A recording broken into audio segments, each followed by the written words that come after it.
Tea Party movement, 10 years on. How we doing?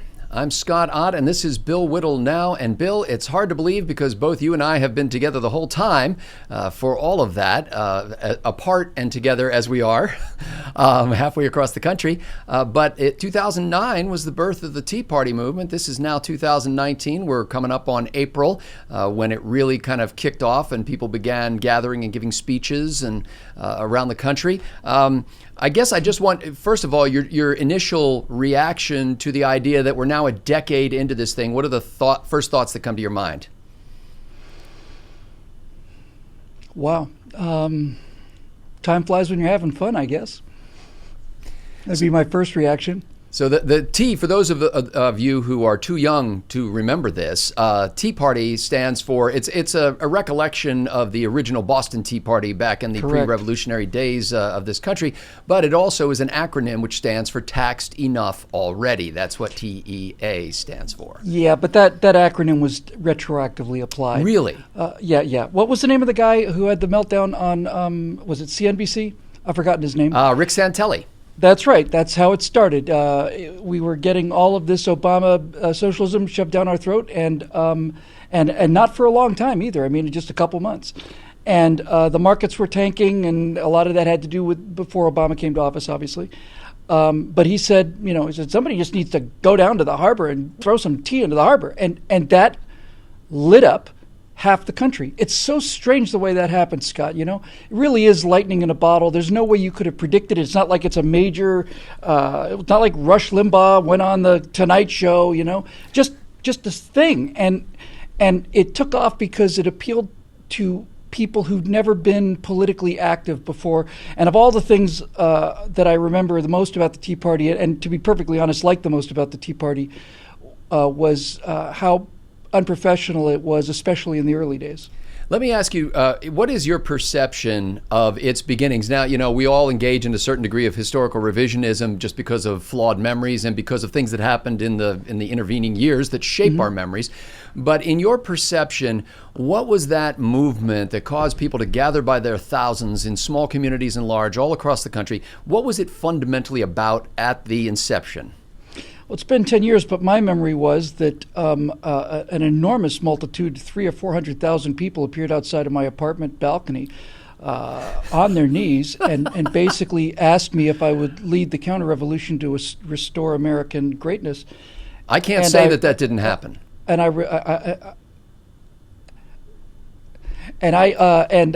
my recollection fails me. Because the Tea Party movement began at the beginning of Obama's campaign and not administration, there's a Freudian slip because it was an 8-year campaign, it's not a result of Obama. It was a reaction to what Obama represented. And it had been coming a long time. Richard Nixon talked about the silent majority during the Vietnam War when everybody was in the streets.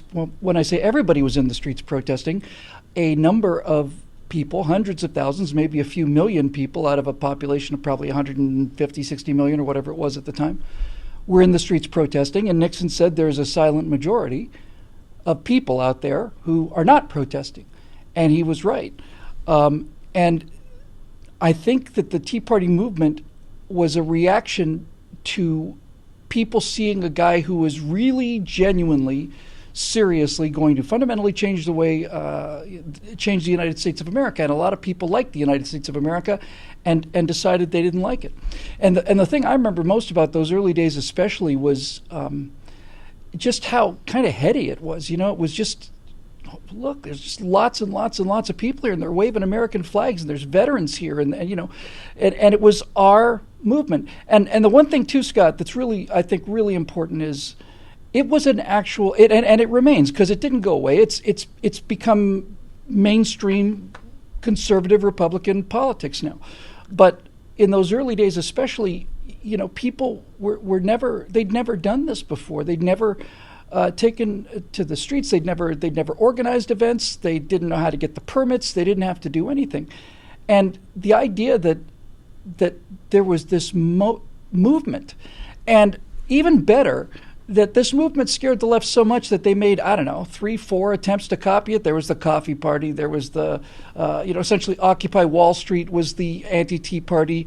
And when I say the anti-Tea Party, I mean Occupy Wall Street would go into a town by force with no law, no regulation, no permits, no permission, nothing. And they'd defecate on some people's doorsteps, stay there for several months. And then after they'd completely trashed the place, murdered or raped a few people and had a couple of people die of drug overdoses, then they'd just leave the garbage pile behind them, while the Tea Party people would get the permits, secure the porta potties, get the security, get the police, go to a park, and leave the park cleaner than it was when they got there. Well, and that's because the Tea Party people had their colostomy bags to catch all that. Yeah, I guess that's true.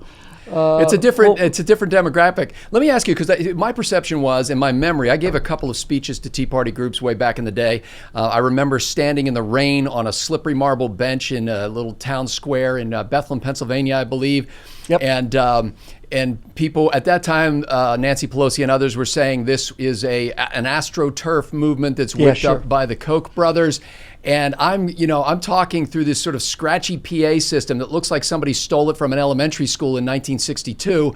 Can't be heard beyond a radius of about 10 feet. And I'm like, where's my AstroTurf money? But where's my money? Yeah. All of it, my perception was we thought we could really make an impact on government spending. And Bill, my perception is we did not make that impact. No, we did not, because spending during the Obama years, and again, I want to be, I have nothing but lots and lots of criticism for the guy, but fair is fair. The spending problem that Congress had existed long before Barack Obama came into office, but he certainly accelerated it and multiplied it. So no, we didn't win anything on spending, but I'll tell you what we did do. We brought conservative principles to the Republican Party and made people talk about them. We brought the principles. I didn't even know there were principles, to be perfectly honest with you, Scott. Before the Tea Party, we started doing the TV work back in 2008 at PJTV, and we started our blogs probably 2002, 2003. But we didn't know anything about politics. And we kind of learned this stuff on the fly in the same way Ronald Reagan did, and for the same reasons, because instead of us having this theory and then having a bunch of coffee shop intellectuals debating the finer points of Bukharism versus Trotskyism, we just went out and listened to the American people who were filled with wisdom and generosity, decency, and kindness, and this whole thing just kind of coalesced. I will tell you, you were talking about your experience out there. The two most memorable, well, the first, I did one event in Indianapolis to a really big crowd, and I remember getting on that stage and thinking, oh my God. But the two I remember the most are the two that I was the most uncomfortable in physically. One of them was in Los Angeles, and it's still the banner on our YouTube page, and it was sweltering hot. It was just boiling hot. We were out there at the Federal Building, and I remember being in the sun and being like sunburned, had my sunglasses on. There's a big crowd. I'm wearing my blazer and stuff, and I remember, my God, I'm dying up here. But the one that actually trumps that, if you'll pardon the expression, is the one I did, I want to say it was January of 2009 or 10. I did on the steps of the Capitol building in Minneapolis. It was January 10th, somewhere around there. And I decided I was going to look stylish in my thin tie, my cool shirt with the short collars, narrow lapel suit and tie. And I got up on the steps there, and it was, I think they said with the wind chill, it was about 15 degrees below zero. And I was dressed like I would be dressed for a Hollywood cocktail party. And the thing I'll never forget about that was that people who I had never, and this goes to the heart of the Tea Party movement, genuinely does. People I'd never met before in my life took pity on this vain idiot, and people I had never ever met said, look, come with me. We'll go to my car, and I've got a scarf in the car, and I've got a jacket, nice jacket, got heavy clothes. There's a Sears over there. We'll take you to the Sears.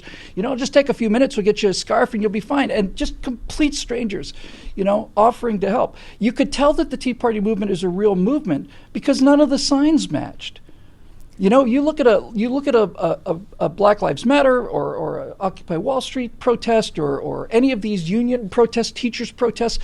What do you see? You see an ocean of purple T-shirts or red T-shirts. Everybody's got the same printed signs, and right out of frame are the buses, miles of buses that brought people in to create this sense of a people's movement. But Bill, the Tea Party you said that this changed real. the conversation, and It I think did. you're right. And one of the criticisms, frankly, that I've had over the years of the Tea Party movement and my own involvement in it, frankly, is that it was little more than conversation. And by that I mean, because what you pointed out, there were no kings, there were no emperors, there were no leaders, it was a really grassroots movement. And as a consequence, my perception was it, in most cases, never really got organized enough to have a political impact in an electoral cycle. And month to month, those groups that did persist got together essentially to have chautauquas. I mean, they were having seminars to talk about the things that were still happening in the country and about which they were unable to organize and do anything about. Dear boy, dear boy. I will refute that argument with two words, three, and those three words are President Donald Trump. It's inconceivable that Donald Trump would have been elected without the Tea Party. Inconceivable. We were talking about the party of George Bush and Karl Rove, and Jeb was the natural successor, and the idea that a complete outsider could actually win election in this country it's inconceivable without the Tea Party. It's inconceivable.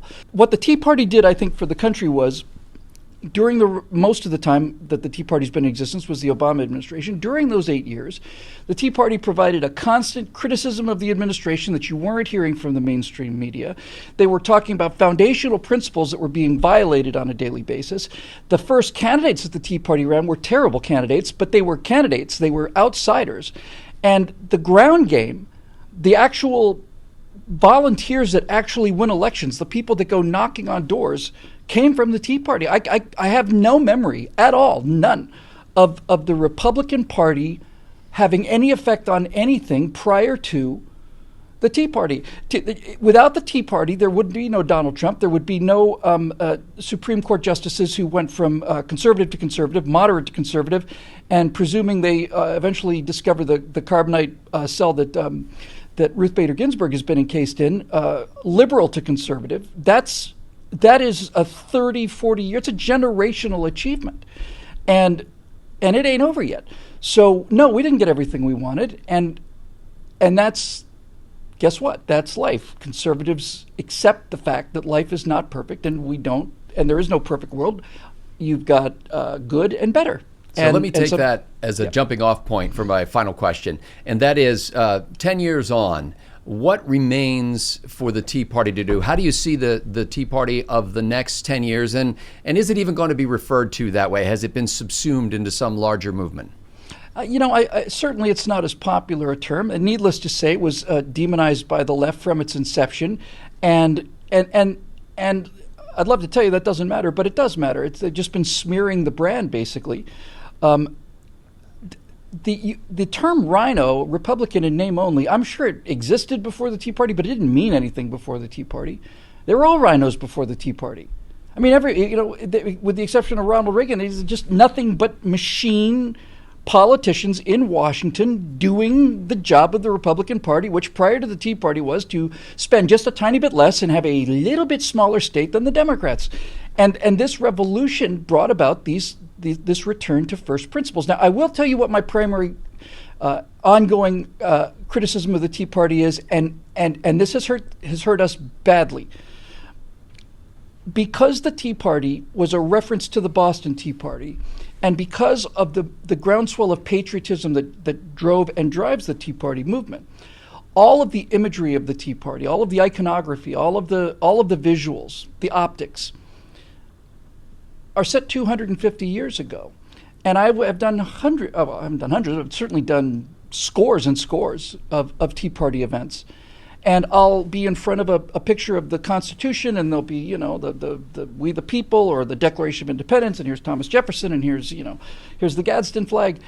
And by going back to these patriotic, here's a banner with the stars and the eagle and all the rest of it, what we did was in celebrating the source of all of these ideas and celebrating the founders and the Constitution, we neglected to consider the fact that while we were celebrating these things, the left was continuing to make sure that American students had never heard anything about the Revolution, didn't know anything about the Constitution, weren't taught cursive writing anymore. They couldn't even read the Constitution that was on the posters behind us.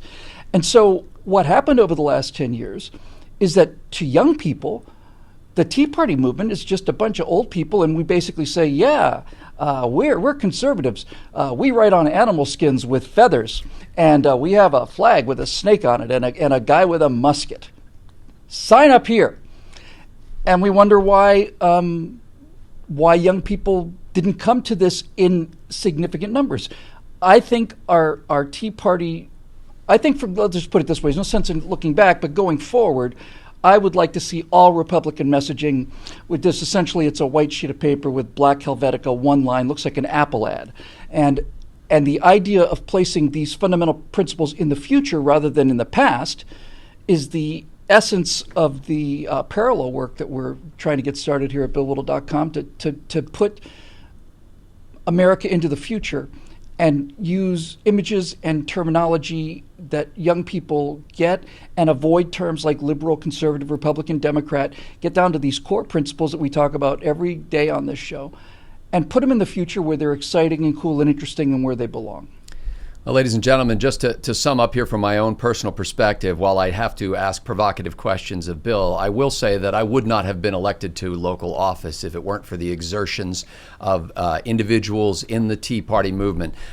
So even when I suggest that a lot of people were just sitting around listening to teaching sessions, there were a few who got active and knocked on doors with me and went around and did the hard work of campaigning. I would also suggest that BillWhittle.com would not be the thriving enterprise that it is and the growing enterprise that it is without the members, many of whom find their own awakening roots in the Tea Party movement. And we are grateful for that. There are people who, you may not realize it, are paying for this video to be produced and disseminated right now. We call them the members, and they have gone to BillWhittle.com and clicked that Become a Member link, which I encourage you to do too. The movement continues, and as long as it does, Bill Whittle will be here 5 days a week commenting on the breaking news of the day. With Scott Ott. And occasionally with Scott Ott. So for Bill Whittle, I am Scott Ott. Thanks to the members at BillWhittle.com for making this possible.